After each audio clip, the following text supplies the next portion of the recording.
Hello friends, welcome to Vinesh tutor. Friends, YouTube के एक famous teacher जिनका नाम है खान सर, उन पर एफआईआर दर्ज हो गई है। एक कोचिंग सेंटर के मालिक के ऊपर एफआईआर दर्ज क्यों? इनके खिलाफ केस दर्ज हुआ है कि इन्होंने दंगा भड़काया है, रेलवे की प्रॉपर्टी को नुकसान किया है, पब्लिक प्रॉपर्टी को नुकसान करवाया है। इनके खिलाफ एफआईआर दर्ज हो गई है। इनके साथ साथ 6 और लोगों पर एफआईआर दर्ज है। कई कोचिंग इंस्टीट्यूटों पर एफआईआर दर्ज है, पर क्यों?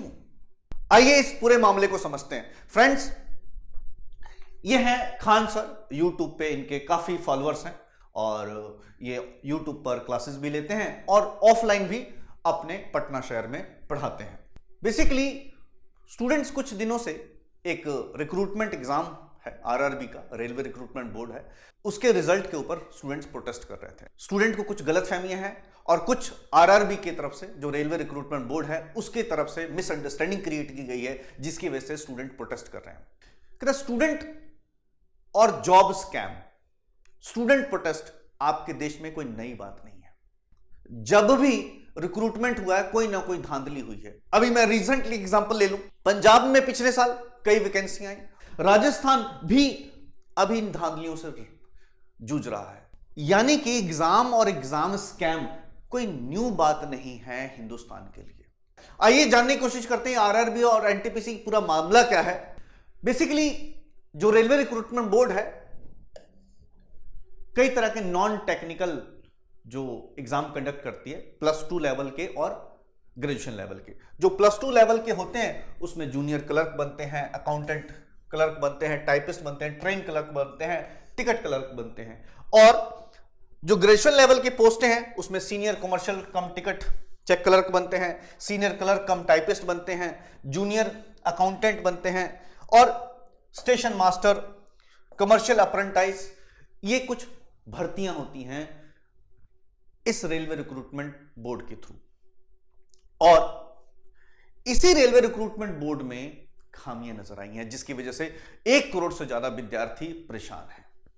और ये जो वायलेंस है, इन्हीं विद्यार्थियों की फ्रस्ट्रेशन का एक नतीजा है। कहते हैं क्या मामला है जो आरआरबी की तरफ से आया है कि हमने फेयर एग्जाम कंडक्ट किया, लेकिन जो बातें नजर आ रही हैं,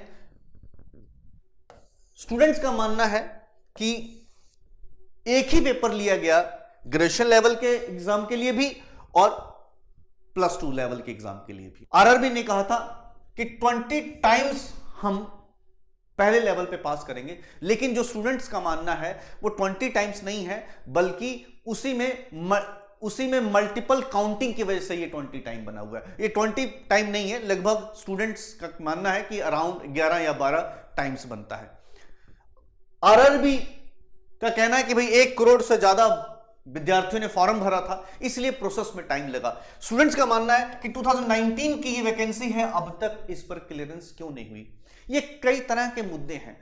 अगर आरआरबी लेवल पर ये क्लैरिटी कर दी जाती तो ये मुद्दा नहीं बनता। लेकिन एक और बात बता दूं, जैसे हमें पास्ट एग्जांपल से नजर आता है और मैंने पीछे भी बताया, तो ये कोई नॉर्मल बात नहीं है। फिर ये वायलेंस हुआ क्यों? कहते हैं 18 जनवरी को जो फेमस यूट्यूब के टीचर हैं खान सर, जिनका नाम है, इन्होंने इस पर एक डिटेल एनालिसिस डाला और इस पूरे पॉइंट को स्टूडेंट्स के सामने रखा और इन्होंने अपनी बात सरकार के सामने रखने के लिए डिजिटल स्ट्राइक करने की बात की। इन्होंने कहा कि हमें 7 दिनों तक एक हैशटैग दिया और उस हैशटैग पर ट्वीट करने को कहा। डिजिटल स्ट्राइक करने की बात की, लेकिन ये डिजिटल स्ट्राइक रियल वायलेंस में बदल गई। ये डिजिटल स्ट्राइक रियल वायलेंस में बदल गई। लोगों ने ट्रेन के ट्रैक को रोक दिया, ट्रेनों में आग लगा दी। ये है पूरा मुद्दा। लेकिन अब सवाल आता है कि ये कहां तक जस्टिफाइड है?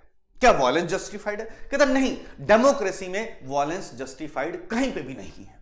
हां, अपनी बात रखें, और भी कई तरीके से पीसफुल तरीके हैं जिनसे हम अपनी बात रख सकते हैं, लेकिन ये वायलेंस क्यों हो गया और क्या इन पर एफआईआर जस्टिफाइड है? ये भी सोचने वाली बात है। एक्चुअली जब सरकारें ना सुने, आंख पे पट्टी बांध लें, आंखें बंद कर लें, तो फिर रास्ता बचता नहीं किसी के पास।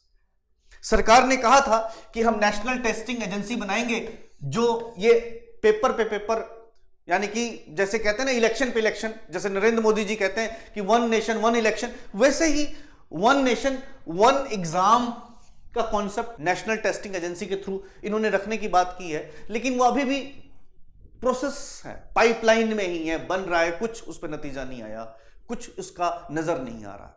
अब जिसकी वजह से एग्जाम, हर एजेंसी अपना एग्जाम कंडक्ट कर रही है, चाहे सेंट्रल गवर्नमेंट कलर के लेवल पे अपना एग्जाम कंडक्ट करती है, रेलवे अपना एग्जाम करती है, स्टेट अपना एग्जाम करती है, विद्यार्थी तो फॉर्म भरता ही रह जाता है। जब सरकारें आंख बंद कर लें तो फिर ये होता है। कहते ये बच्चों का भी दोष नहीं है, इसमें लोगों ने पॉलिटिक्स खेलनी शुरू कर दी। क्यों? क्योंकि चुनाव का दौर है और सरकार को बदनाम करने के लिए कुछ जो इसमें पॉलिटिक्स लोग खेल रहे हैं, उन्होंने आग लगानी शुरू कर दी। उन बच्चों का भी कसूर नहीं है, इन टीचरों का भी कोई कसूर नहीं है, सरकार भी मान रही है। अभी भी सरकार ने भी कहा कि हम एफआईआर वापस लेंगे, और अभी लेटेस्ट वीडियो भी आया खान सर का कि भाई आप 28 यानी कि जो आज है, आज के दिन किसी तरह का कोई प्रोटेस्ट नहीं होगा। सरकार ने बातें मान ली है। जो आपके अश्विनी वैष्णव साहब हैं, जो रेलवे मिनिस्टर हैं, उन्होंने बात मान ली है। इसलिए स्टूडेंट से भी मेरी रिक्वेस्ट है कि कोई वायलेंस ना करें, सरकार बात मान रही है, लेकिन हाँ, सरकार पर पैनी नजर रखनी चाहिए। लेकिन सरकार को दूरदर्शी भी सोचना चाहिए कि इस तरह से फ्रॉड जो स्टेटों में हो रहे हैं, सेंटर में हो रहे हैं, ये ना हो। क्योंकि लाखों विद्यार्थी, करोड़ों विद्यार्थी ऐसे हैं जो इन जॉब के एस्पायरेंट होते हैं, जो गरीब होते हैं। अगर उनकी फ्रस्ट्रेशन को नहीं समझा गया तो फिर यही रिजल्ट होगा। इसलिए प्यारे विद्यार्थियों, किसी तरह का कोई वायलेंस ना करो, और जो सरकार के लोग भी बैठे हैं वो भी प्लीज इस बात को जल्दी रिजॉल्व करें, और जो नेशनल टेस्टिंग एजेंसी जिस पे सरकार ने बात रखी है, वो भी जल्दी से जल्दी इसका खाका तैयार हो और एक ऑन लेवल पे पेपर हो, सिंगल पेपर हो, और वो पेपर 3 साल तक के लिए वैलिड हो, एंट्रेंस टेस्ट, और फिर डिपार्टमेंट्स अपना पेपर ले। किसी तरह का कोई फ्रॉड के चांस ना हो, इस तरह से सिस्टम को फुल प्रूफ बनाया जाए। थैंक यू फ्रेंड्स, जय हिंद।